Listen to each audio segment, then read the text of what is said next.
On. All right. Welcome. Welcome, welcome. Just let me share my screen.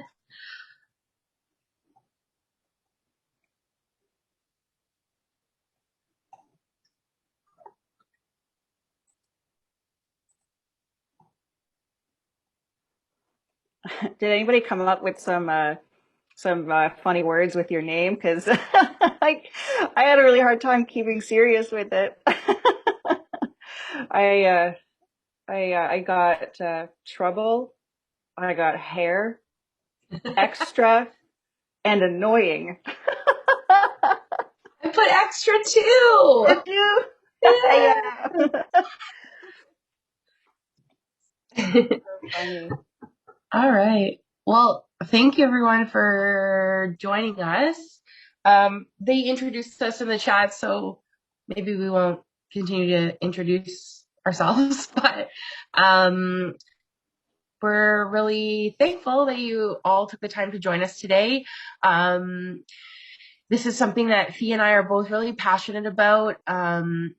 And we hope to really have an engaging conversation with everyone about just better practice in equitable funding and how we, and what are some ways we can go about doing that.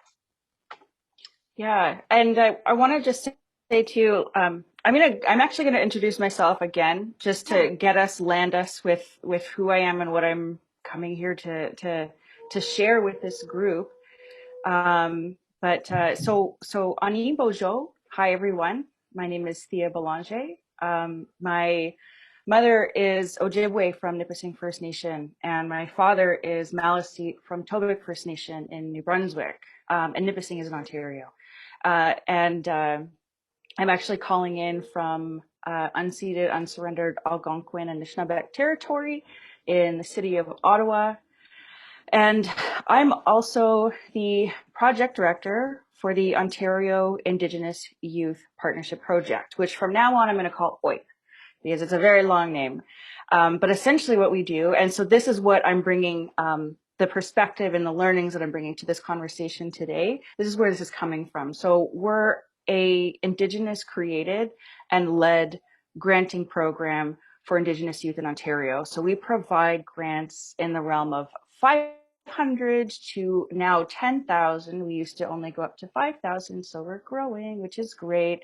But we provide grants up to $10,000 for Indigenous youth to do what they see as being needed, what they want to do, what they see as being important in their communities. And so the types of projects that we support vary greatly. And so I want to just share that because that's the context of where we're coming from. And then also touching base too on like our relationship and my relationship with Kendra and MLSE and how that kind of has come together. So there's not too many of us on here. So I also want to encourage that if you have questions or you want to stop us at any point, like just jump in because I am not a formal person. We do have some structure here, which is great, but I'm all for like the pivoting off of like, whatever we plan. And if it turns into something else, then that's super cool too. So I just want to make sure that everybody feels comfortable to just jump in, like don't be afraid. Ask your questions or add anything. And we have some prompting questions for you as well to try to get our conversations going. Yeah, maybe we can go around and get to know a little bit about you so that we can start having that conversation. So again, I'm Kendra. My pronouns are she and her. I'm currently a settler on Treaty 13 territory or Dish with One Spoon Wampum Belt here in Toronto.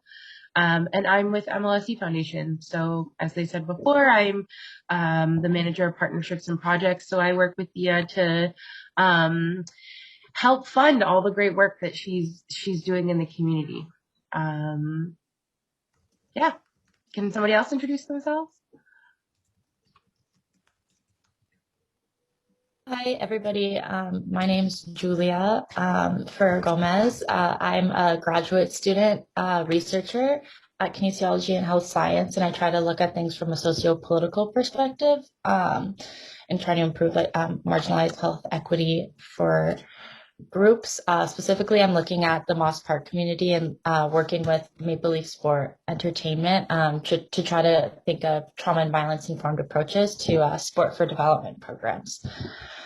And my location is King City, but I'm actually not sure the traditional lands of King City, something I should look into for sure.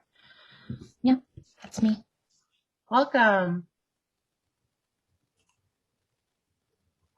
Hi, I'm Curtis. I work in MLSC in the creative production and marketing department, but also undergoing some certification in community development and engagement with the hopes of transferring a skill set over to the support for equity and support for development space. A lot of that work is again focused on anti-oppressive and anti-decolonizing efforts in sport. So happy to be joining these conversations and learning a lot about that. Located in Mississauga on the Mississauga's Credit First Nation. And yeah, a little bit about myself. Welcome. If you're feeling shy, you can use the chat box too. I can go next. It's just hard to see who's unmiked because I'm just looking at the presentation screen. So hopefully I'm not jumping on anyone's toes. I'm Francesca Jackman. Most people call me Frankie, and my pronouns are she, her. And I'm joining you today from the traditional territory of the Lekwungen peoples on Victoria, BC, Vancouver Island. And I work with Sport for Life Society in executive services. So I support our board of directors and our leadership team. I'm also a member of our Equity, Diversity, Inclusion, and Accessibility Committee, and have been doing a lot of work in the gender equity and safe sports space. So really looking forward to today and learning more about this topic. Awesome. Miigwech, welcome. Welcome. Hi, it's Jonathan Wood. I am the chair of the Toronto Accessible Sports Council. I am currently in Toronto, so on the land of Mississaugas of the Credit, the Anishinaabe, Chippewa, the Haudenosaunee, and the Wendat peoples. And we work with essentially connecting people with disabilities to accessible sports and recreation opportunities all across Toronto. Miigwech, welcome. Anybody else want to go? I see Asma introduced herself in the chat. She is having some tech issues. I hear ya. Tech is not my friend. She's a settler in Toronto, pronouns she and her, graduate of UFT, studying the intersections of race and gender in sport. And she works with, she works in the community with the Black Muslim Initiative and Hijabi Ballers. So welcome to Asma.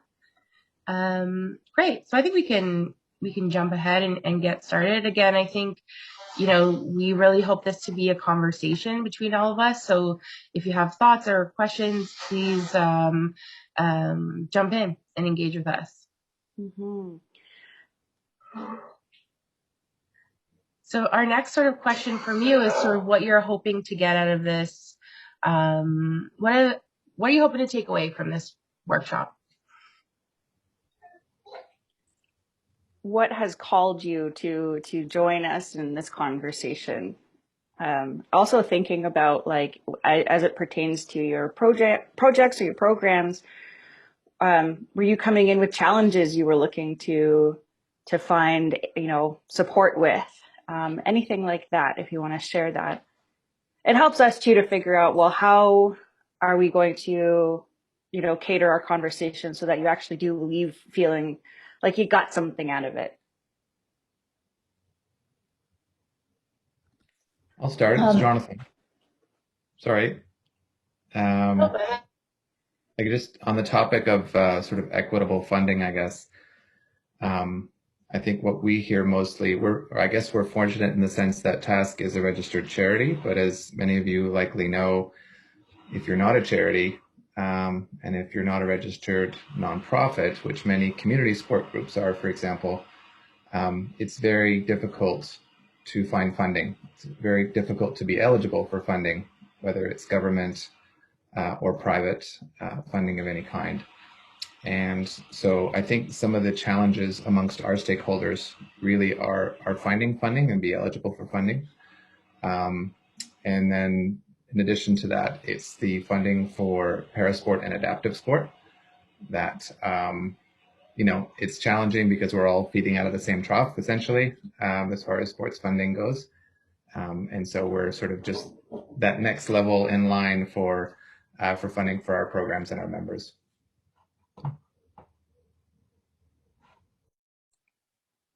Great, Miigwech, for sharing.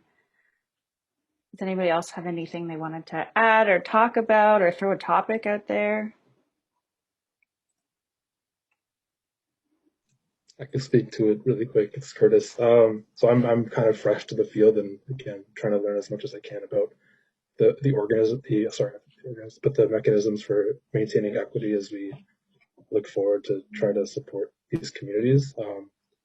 I've been doing a lot of background reading on the research side of building anti-racist and equitable approaches there, but trying to look at funding as a mechanism for maintaining equity and accountability in organizational equity. Trying to understand the mechanisms by which funding is traditionally handed out and granted, and how organizations like OIP and MLC Foundation are kind of restructuring funding streams and principles to maintain equity in that space. Awesome. Right on, Miigwech. Okay. If anybody has anything else to share, something pops up, just use the chat. We can do that too.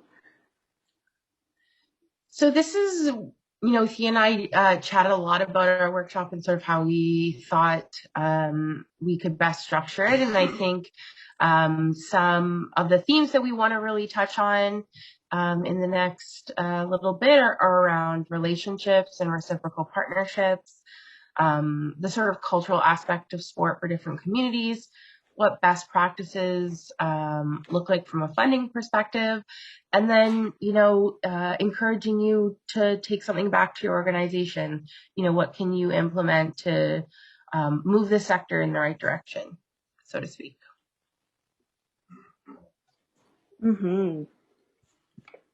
So OIP and MLSE, a love story. So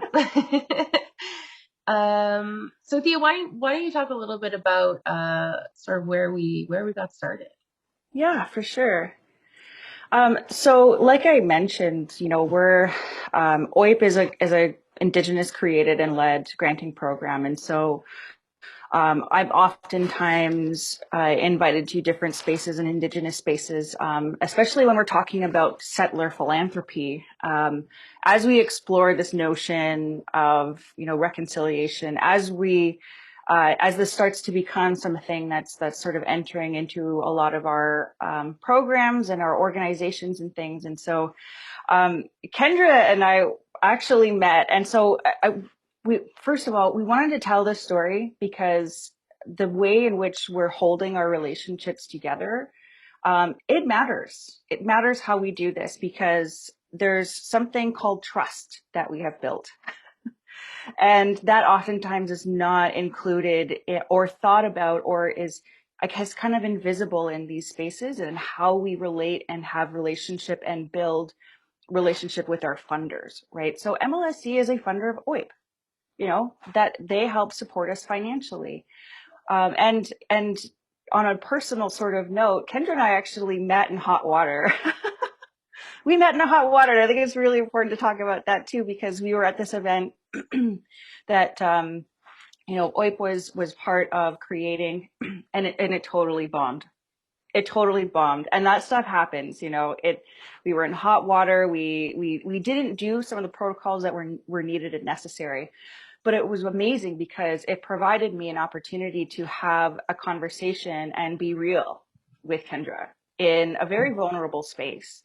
And so while this was sort of happening, essentially we put on this event for youth, and they totally kicked all of us out.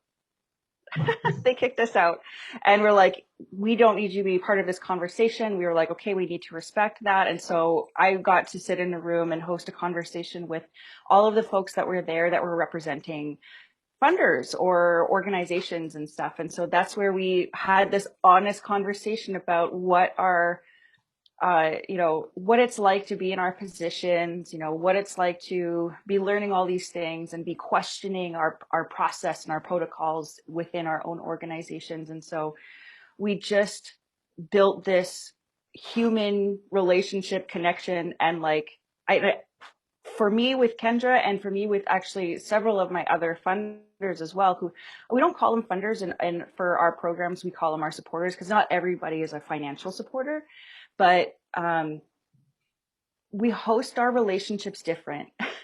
We actually get to know people. And so Kendra's a good friend of mine, and I'm really happy to say that she is a good friend of mine.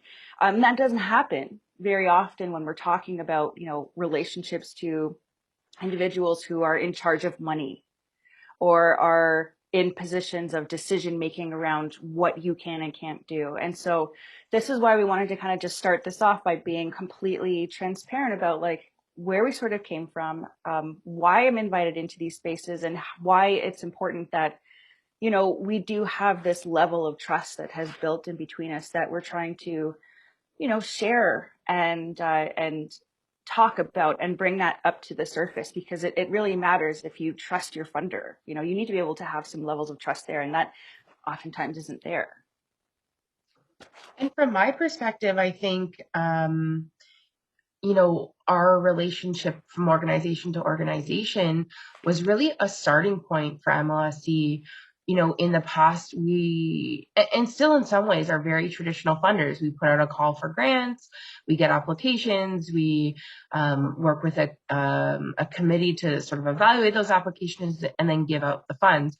And there's some capacity building, and workshops and stuff, but it's not as in depth as our relationship with OIP. And so, when we kind of entered into this partnership, we knew that it was going to be different. We knew that we had to create space and time to figure out what worked. And it really set us on a path to creating more opportunities for organizations within the space of trust-based philanthropy. And you'll hear us talk about that a lot, this idea of trust-based philanthropy. And really what it comes down to is, for me, two things. One is that we're forging a lot greater relationships with between funder and fundee or grantee. And also that we're recognizing that as funders, we have a responsibility to give up power and give back power to communities that we're hoping to serve, and really recognizing that they are the experts in their own reality and in their own needs, and giving up the power of holding the purse strings and saying, okay, well, here's the grant, you tell us what you need and want to do. And I think that's really been a successful part of how we've been able to scale the model that we've done with OIP to some other partnerships as well.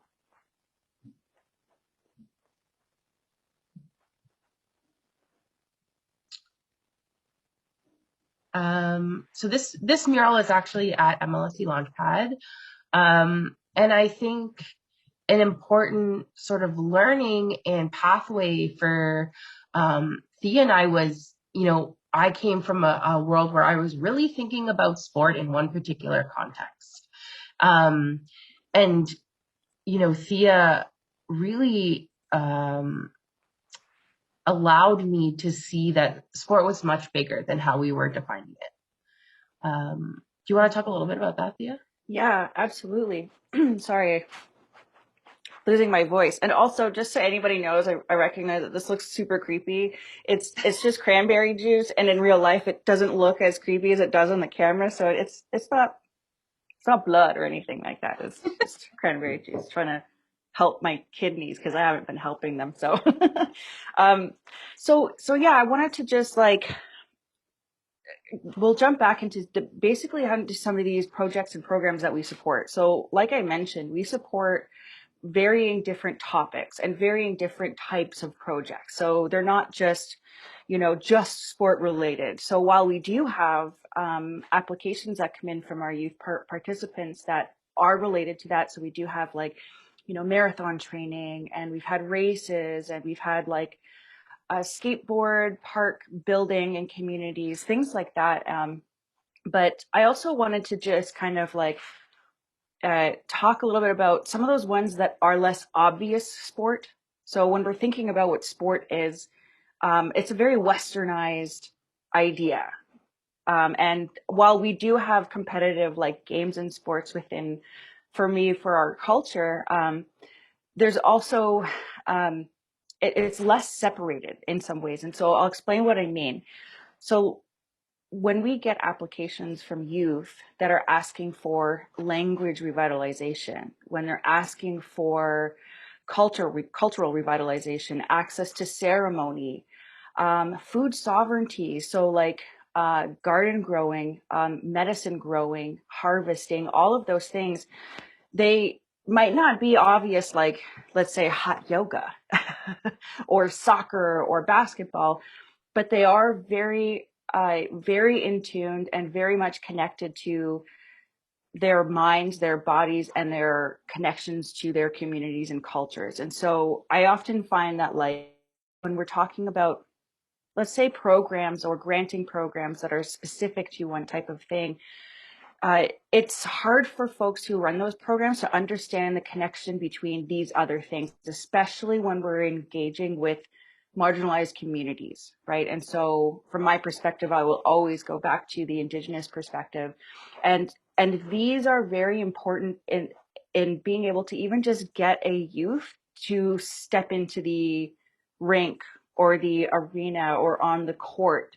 All of these connections matter to how they're able to and have access to be able to show up in those spaces. And so they're often overlooked. There's also a money aspect for young people, right? And when we're talking about our communities, lots of them are very much impoverished. We know that there are many communities out there right now that still don't have clean drinking water.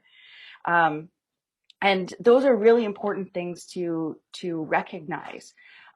One thing that we had to think about, especially as the pandemic hit, we host a gathering in person for all of our youth participants, and we utilize that time to go over skills-based knowledge sessions. We hire all Indigenous young people, most of them are past grantees or current youth advisors, whoever they are, to host these sessions.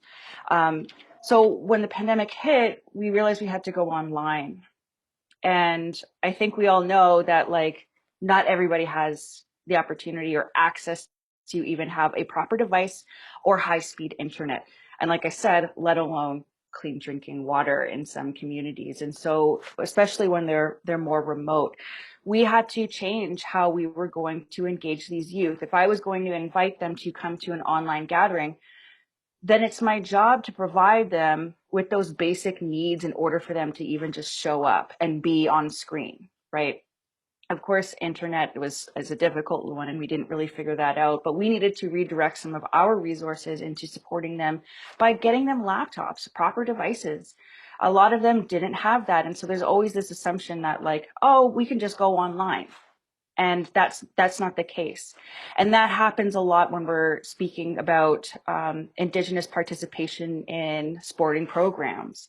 There's a lot of things that need to be taken into consideration before you can even get them to show up. So I welcome any questions around that, or if there was anything that anybody wanted me to elaborate a little bit more on. But that's how, when we talk about this and our relationship with MLSE and Kendra, when we're talking about the support for these programs, we needed to start to think differently about the importance of these things and actually how they connect to physical and mental well-being.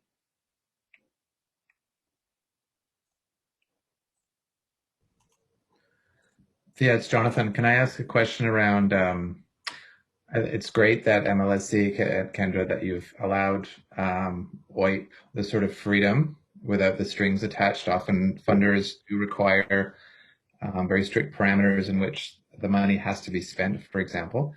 But my question was more around accountability and reporting and evaluation and measurement, right? So that often those are tied in with the grants and the funding. Did you guys also work on a new model or a flexible model about how that could come about?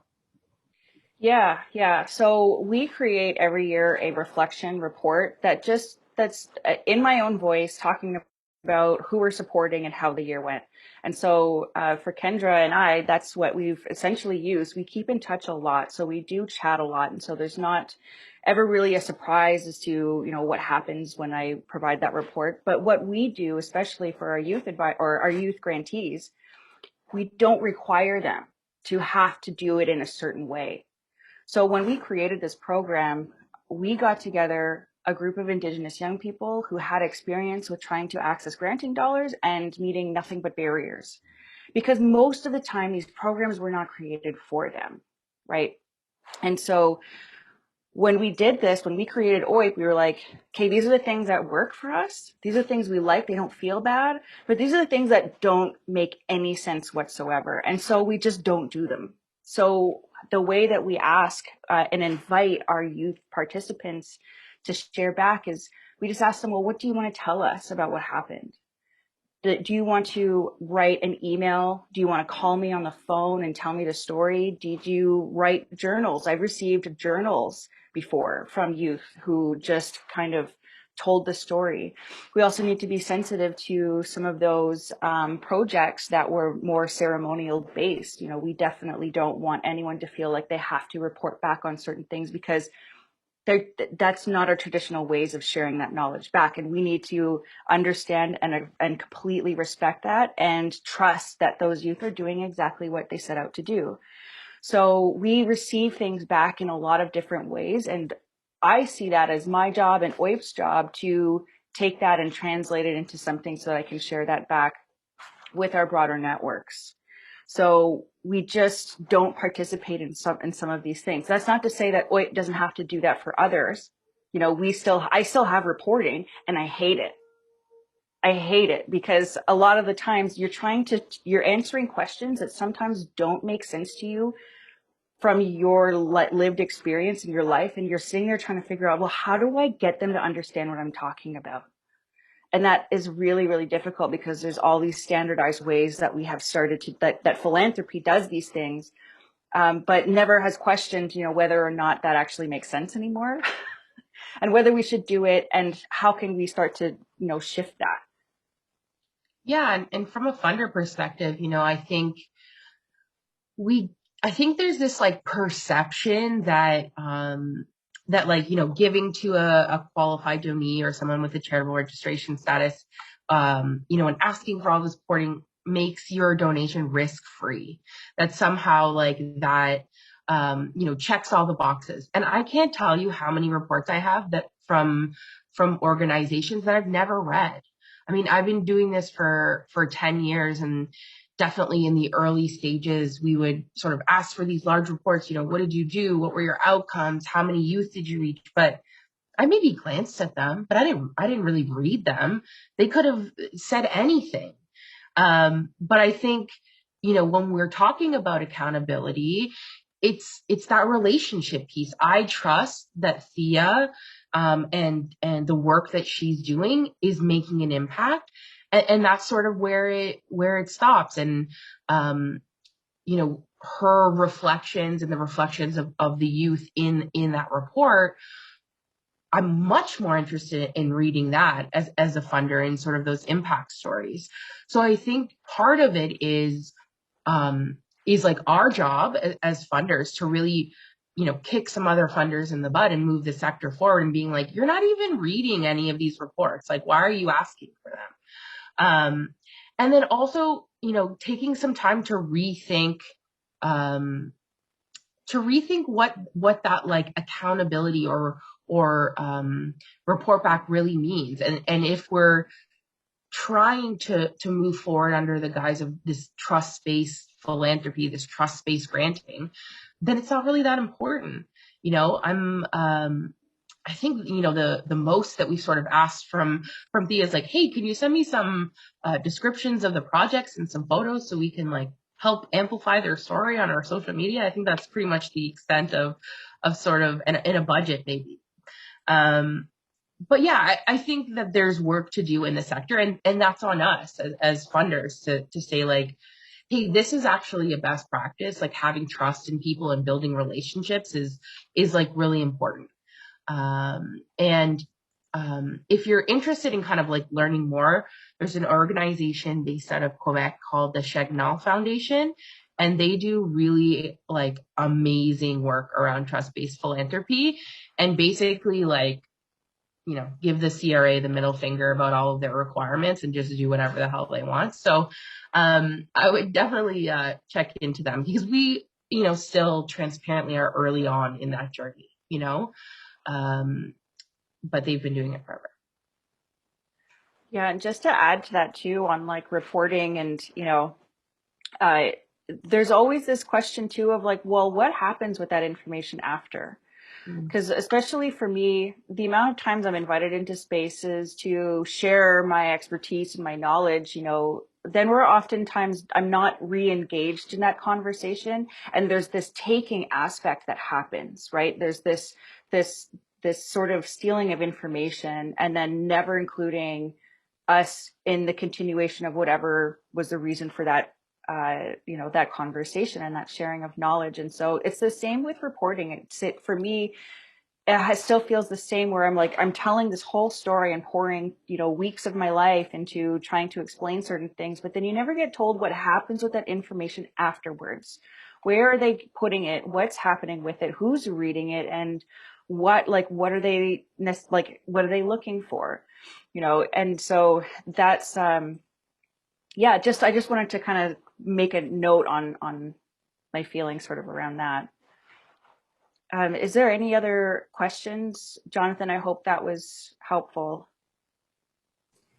I have one that's a bit of a follow-up to some of the discussion already, but Thea, in part of your response to Jonathan, you had mentioned taking some of the more anecdotal, qualitative information that was shared from some of the participants, and then, if I'm understanding what you had said correctly, kind of adapting that for the report. And I just wanted to know whether, like, to get a little bit of your thoughts on whether that's appropriate. I guess what I'm wondering is I've seen in some contexts where the information that's being shared, it's important that it's retained in the form that it's being shared. So I'm just wondering how that gets interpreted by those who are sharing that information with you. I'm hoping that question makes sense, but I think I get what you're talking about. So you're saying like when the youth participants share back their information with me, and then when I share that back in my reporting, is that what you're talking about? Yeah, and if you're manipulating that to adhere to a certain reporting style that's being looked for from the funder, is that appropriate, or how do you navigate that?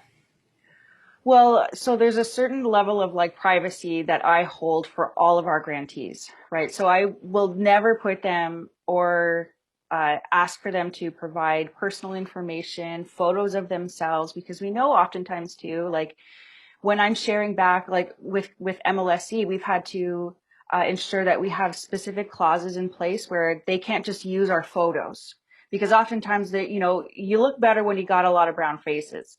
And so we're not trying to put anyone in any sort of harm or anything like that. So when I'm sharing back, when I receive, let's say, a really personal story, I don't include that in anything. Nothing. We just don't include it. We just tell people the story of how things went. I oftentimes don't go into detail about anyone's specific projects. And we ensure that those funders we're in relationship with understand that, we're there to support these youth, and also protect them and teach them about how to protect yourself in these spaces as well. So when we go to the gathering, we actually talk about this. Before you enter in a contract, before you receive these funds, these are questions you should ask yourself. These are the things that you should make sure that you're doing so that you don't get into trouble down the line because you didn't understand something in a contract, or you didn't understand something here. And so, and it happens often, right? So for me, I I take everything like case by case. If there's a project that's more, it's much bigger and for many more people, those are things that we will amplify, and that'll be stuff that will go onto our Instagram, let's say, or things like that. But there are also cultural relevant projects that we share on the internet, where we just say, like, this is the location and this is the brief description of what they're doing, and then that's it. And we just provide them that support. We ask them if they want to share anything back. If they don't, we have to be fine with that. I have to be cool with it. And those are the lessons we're trying to share with our funders of, like, if you're actually trying to be a better grant maker and a better participant and you need to be okay with a bunch of things that you're used to having happen, not happen. Mm-hmm. And then how are you going to, how do we play the system in some ways as well? I love it when I work with people who are like, yeah, this doesn't make any sense, let's not do it. Even though they're kind of combating their own organizations, or they're combating these policies that are put in place, right? And so that's really fun for us when we get to work with folks who are understanding of that and are like, yeah, fuck that, we don't want to do that. Sorry, I swear. It's recorded. Sorry. No, I think that's totally right. And, Thea's been very like patient and gracious in helping us to like get to that point, like being like, actually this standard grant agreement doesn't work for us. Here's because as a funder, you get in these like rhythms of doing things. So like the grant comes in, you're like, okay, I need this, this, this, this, and this. Here's your standard grant agreement, sign on the dotted line. Like, and she's like, actually, like, this isn't going to work for us. Like, this clause doesn't work for us. The one about, owning the photos and just being able to do what you want with them. And so it's actually, made us a lot more intentional in what we do for all of our partners now. So, I sort of have that in my mind, like, all right, well, if we're going to share a photo, like, I need to check back with that organization and make sure that I still have consent to use those photos. And in this specific context, I have consent. So I think, it's really helped move us forward too, as well, in terms of evolving. And I think that's why it really ends up being this, I say a love story, but it's like very reciprocal in the way that we work with each other. It's a, push and pull kind of thing. Yeah, and there was something else I just wanted to touch on too. With it came up while you were speaking, Kendra, was like this idea of, like, let's say diversity and inclusion, right? Of like, you have to conform to meet me at my table, and that's something that, oh my God, we only have 12 minutes left. Sorry, what happened? I'll be really quick. There's this idea that youth need to meet us at my table, but like, and there's this like this envisioning of like, why is your table the most important table and the cool kids table, when actually it might be in community at our youth table, and that we actually need to figure out how do we participate in those, so that we're not, we're making people try to, come to us and sit at our table. There should be this reciprocal space where we're able to create space for each other at both, not just one. And so there's that mentality of like, funders are like, I have all the power. I'm going to make you answer all these questions. I'm going to make you report in this way. And then wondering why there's no participation. Because like, no one wants to do that. It's not fun. And who am I to really, I feel like funders come from this place of all knowing. Like, I don't know what's going on in a particular First Nation where youth is running a ceremony. Like, how am I going to have feedback on what that program should or should not be? So that I think that idea of power and really, redistributing that power is an important one. Maybe I'll just skip forward to see what else we have in our list. I think we kind of touched on that a little bit. We kind of touched on it, yeah. Yeah, is there anything coming up for anyone? Is there anything? I just want to make sure that we're leaving space for your voices to come through. Otherwise, we'll just keep going. We'll just keep going. yeah, best practices and hot tips. Yeah. So, okay. So these are all things too that like we implement and have done over time. These are learnings that we have had over time. OIP was created in 2014. And so the way we used to work then is definitely not the same in the way we work now. But just some things that I want to share with what we do and what we don't do, just to give you some context around what sort of what are some of the things, concrete things that we're doing. So every year we bring all of our youth advisors together to take the temperature of the communities at that time and start to look forward to the year. So we look at, what's actually happening over the next year. What are the things we want to accomplish? And we're very much based in our values. And so we have a list of values and we actually redefine what those definitions are to us as it pertains to our work throughout the year. And so it's important that we see organizations oftentimes say, we're going to have this, 5-year mission and this is what it is. And for us, that makes no sense at all because communities change so quickly. Our language changes so quickly, and we need to be responsive to that so that we're continuously meeting people where they're at in terms of what's happening currently. So a good example was, Canada 150. That was a rough year, and we needed to figure out, well, how are we going to address this? Because all of a sudden there was all this money that was out there, but it's also in celebration of the attempted genocide on our people, right? And so it's really hard when we get to Canada Day every year and we see everyone celebrating, saying, "Wow, it's so great," but we're all living on our children's bodies. We need to take those things into consideration. So we look at our values and we make sure that makes sense for us throughout the year, and it's fine to change too. I remember there was one year where we were looking at introducing the word decolonize, and at the time we had a non-Indigenous person on the team, and that person got all butt clenchy and was like, "Oh, I don't know, that's a spicy word." And we were like, "Yeah, but that's the word we want to use. This is the language that we want to use. This is the language that our youth are using." And so we did it. And now that's a word that we're hearing a lot. But 4 years ago, not so much. We were talking about reconciliation, and that word no longer means anything to Indigenous young people. They want nothing to do with that word anymore.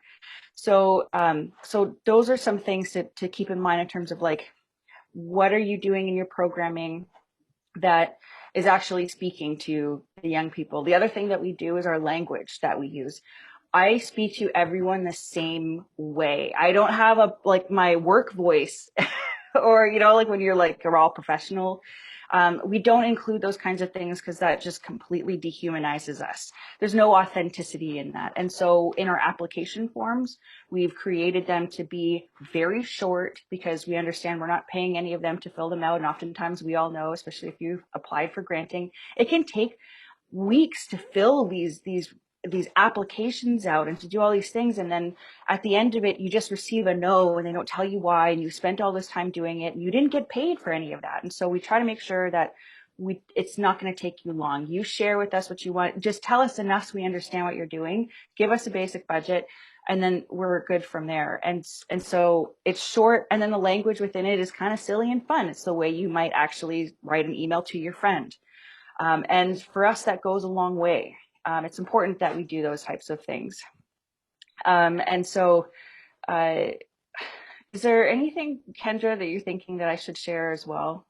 I have a bunch of thoughts, but No, I think those are great tips. I really like the one about, meeting people where they're at and, not being afraid to sort of rock the boat with things that might be controversial now, but, 4 years from now, they'll be like trailblazer, yeah, yeah. I just want to leave a little bit of space here too, if there is any thoughts or questions that were coming up for folks.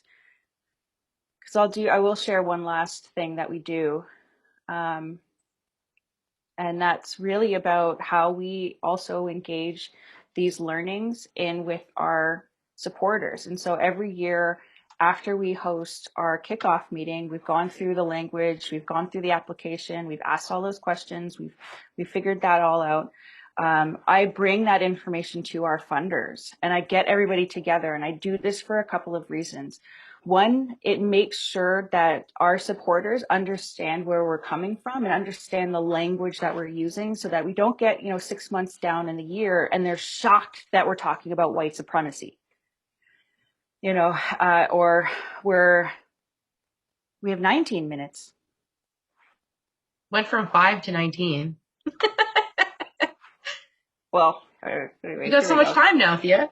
We've got, I was like rushing through everything. Liars. So yeah, what was I saying? So I get everybody together.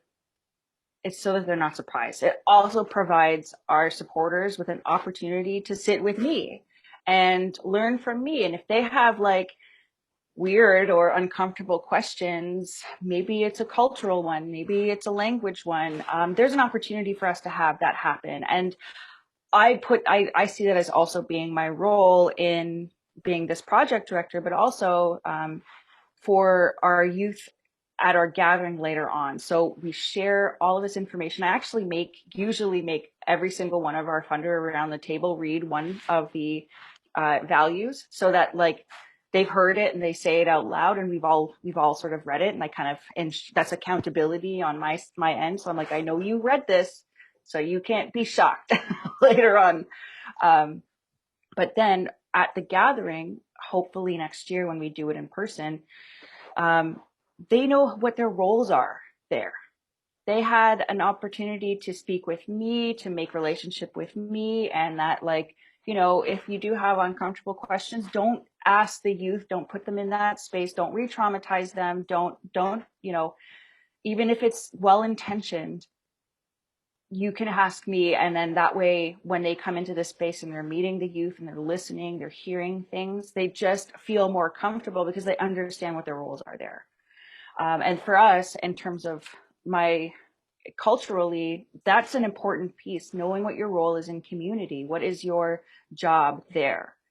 And so those are sort of some of the pieces that we try to incorporate in what we're doing. I'll touch quickly too on our gathering and how we create that as well. So when we create our gathering, I am not interested in wasting anyone's time. I've been to a lot of workshops or conferences where you kind of like, you go into these spaces for like 3 days and you come out and you're like, what did I learn? Did I learn anything? Like, did anything actually help me? And so what we try to do is as we're speaking to all of our grantees, we ask them, well, what do you need that's going to help you to be more comfortable and more confident in executing that project in your community? Do you want to learn about budgeting?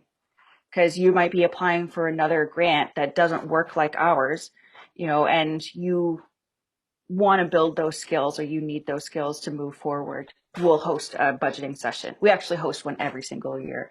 Or do you want to learn more about social media and how to maximize your reach on socials? Or do you want to talk about public speaking? So we cater everything that we do based on what the youth tell us they want or they need, and not based on what we think they want or they need.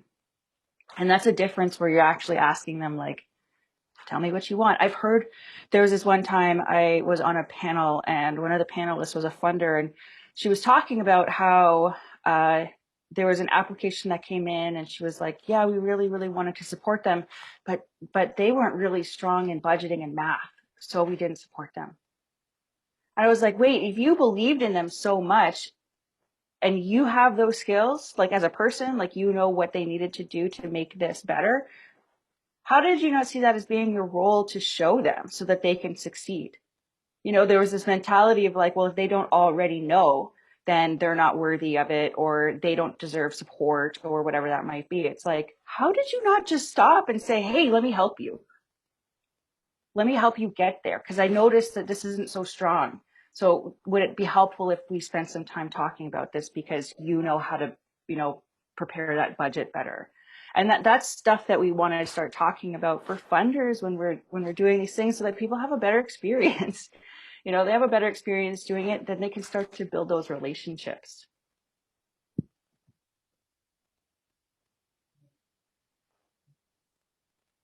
Yeah, I think that's kind of it for that.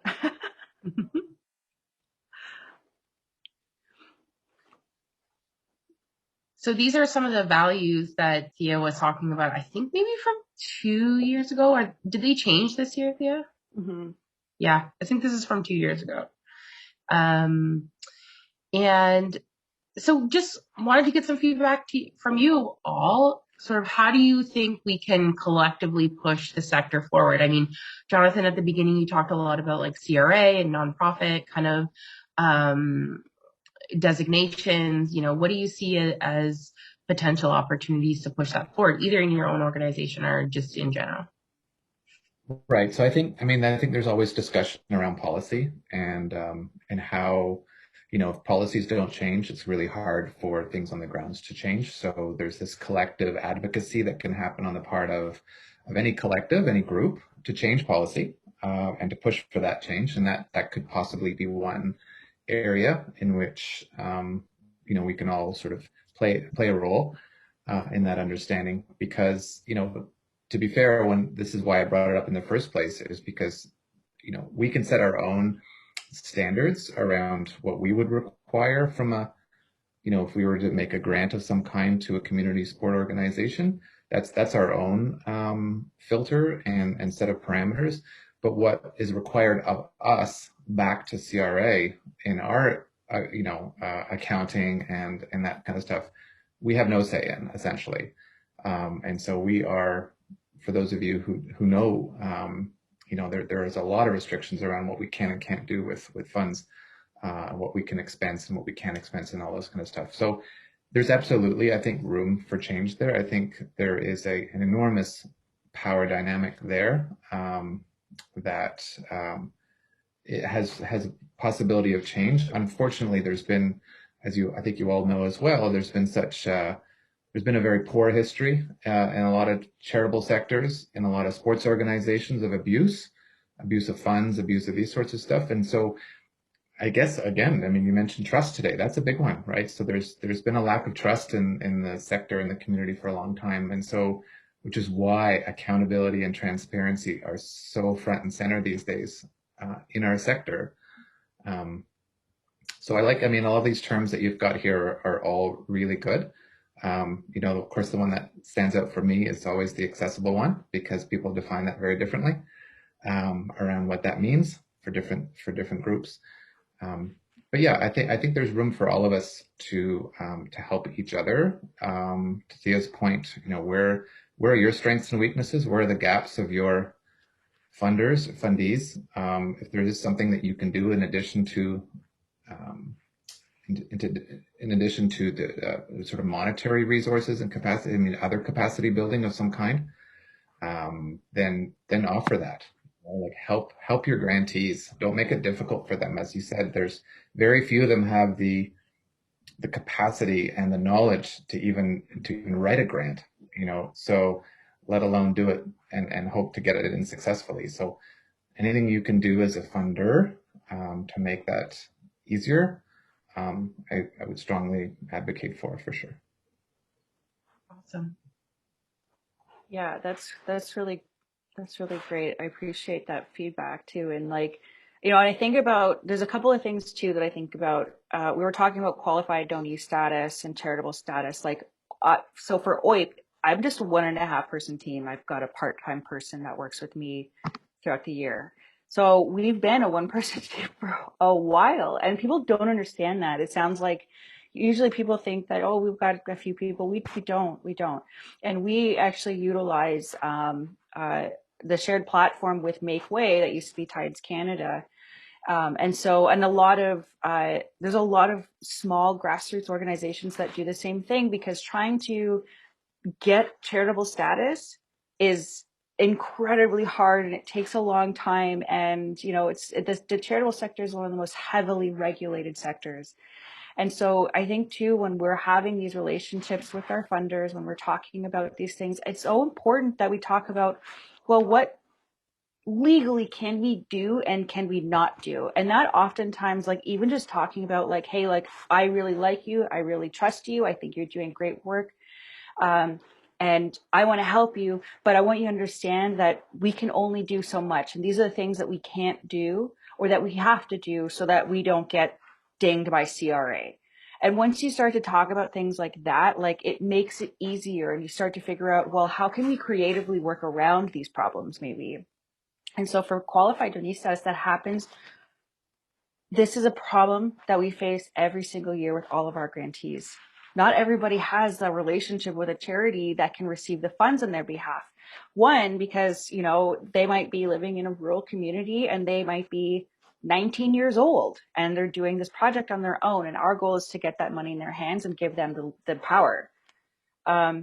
But they might not have a person to reach out to or a friendship center, whoever it is. And so we have a Band-Aid solution that works for us through Make Way. But if I wasn't on a shared platform, I don't know. You know, we oftentimes will reach out to our supporters and say, like, hey, can you act as their charitable home?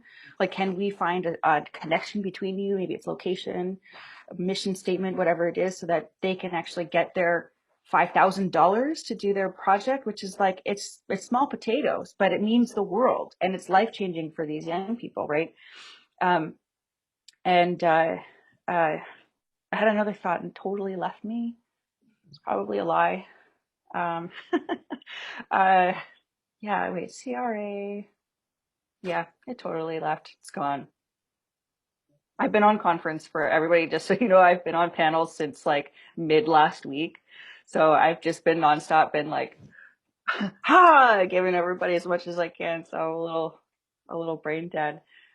Does anybody else have any thoughts or questions? Or I think based on the latest message, we probably have about like 8 minutes left before we're done. So we're happy to dig into other things in those 8 minutes.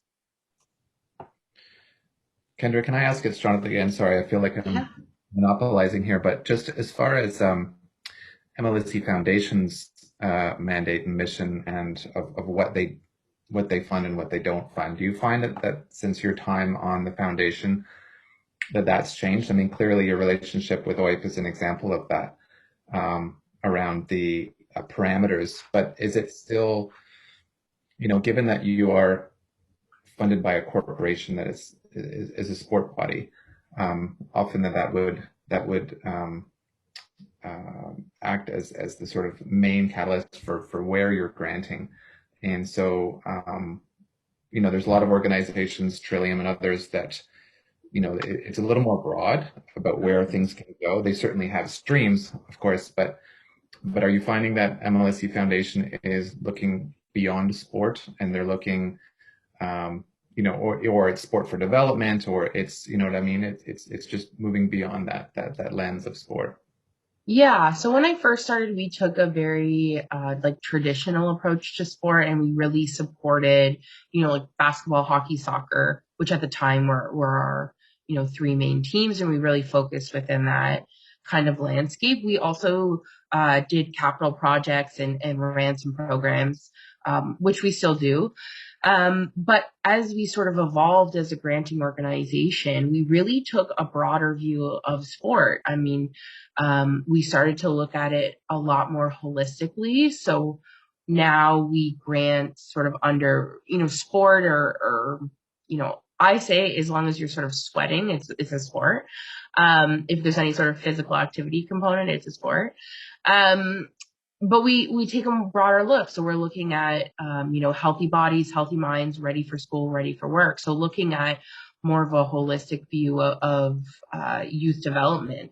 So we've been able to support a whole host of very interesting projects across the years. You know, we funded everything from like a parkour camp to like a skateboarding program. We've done curling and like basically anything you can think of, we've probably funded it at some point. Dance.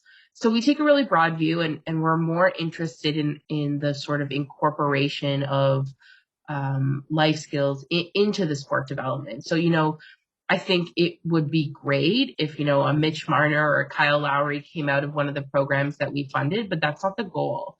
The goal isn't sort of really high level sport development. It's more about using sport as a tool to like move the needle on those life skills. Whether it's resiliency or critical thinking or leadership, however that looks to that organization. But it's taking a lot more of a broad view.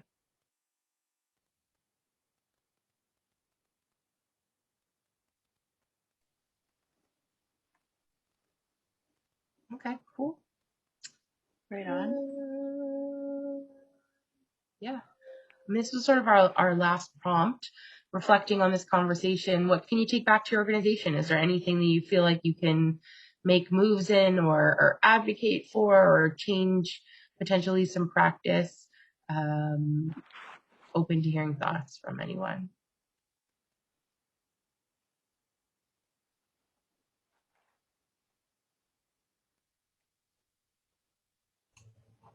I'll talk again.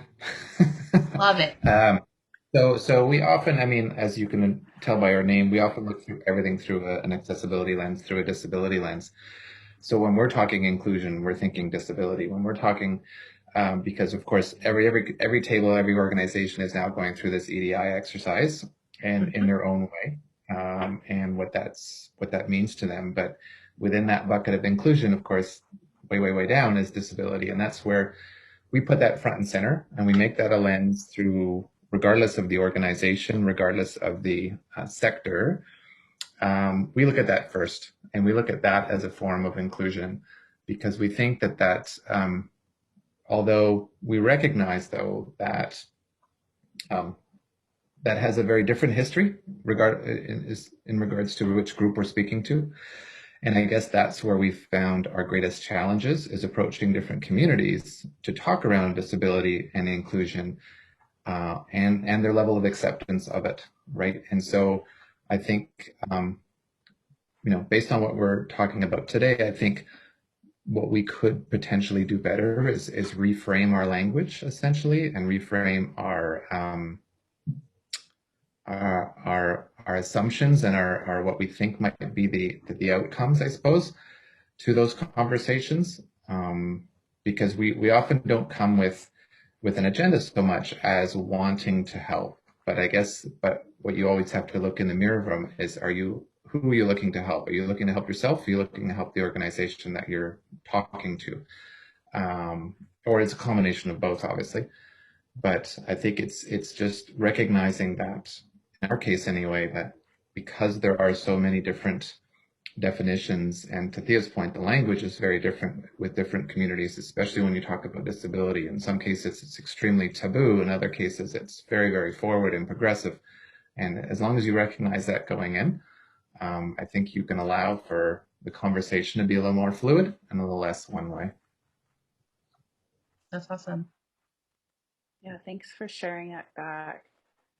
Francesca, Curtis, any final words?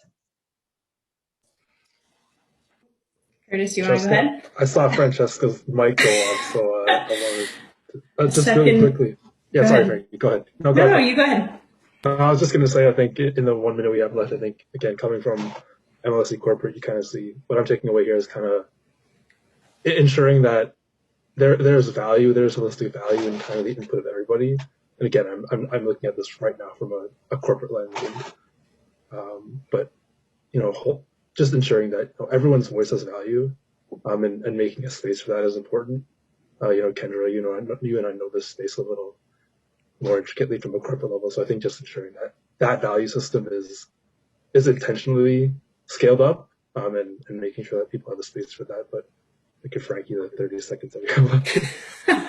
Ooh, the pressure. Thanks, Curtis. Yeah, I do our grants and funding applications, and I'm one of the primary content writers for those. So this has left me with a lot of interesting things to be looking for when it comes to our future applications. And I just liked some of the discussion around thinking about different approaches to conveying what it is that we're doing, the succinctness in the grant applications, maybe looking beyond federal government funding where it still seems to have that rigid structure.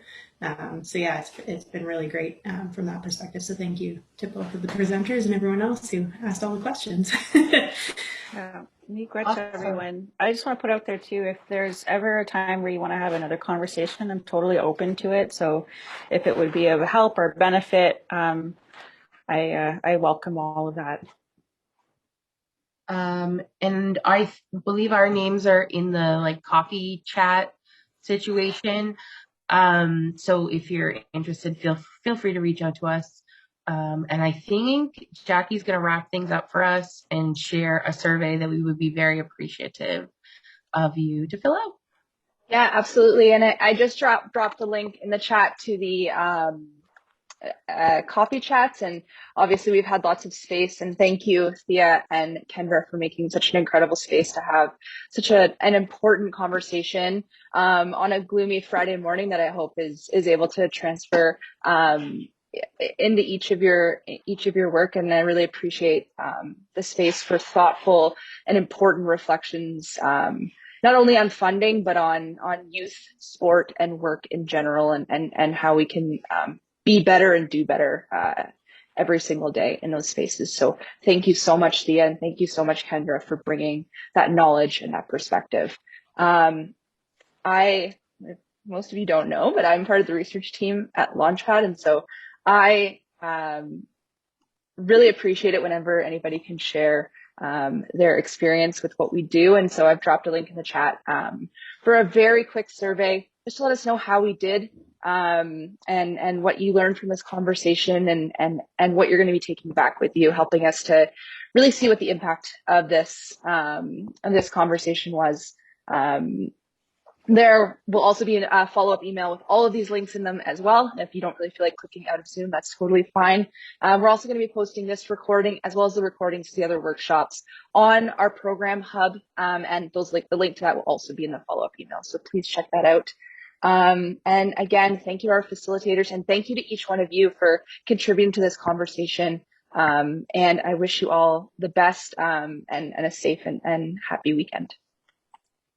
Thank you all. Take care. Bye, everyone. Have a good one. Bye. Take care. Everyone.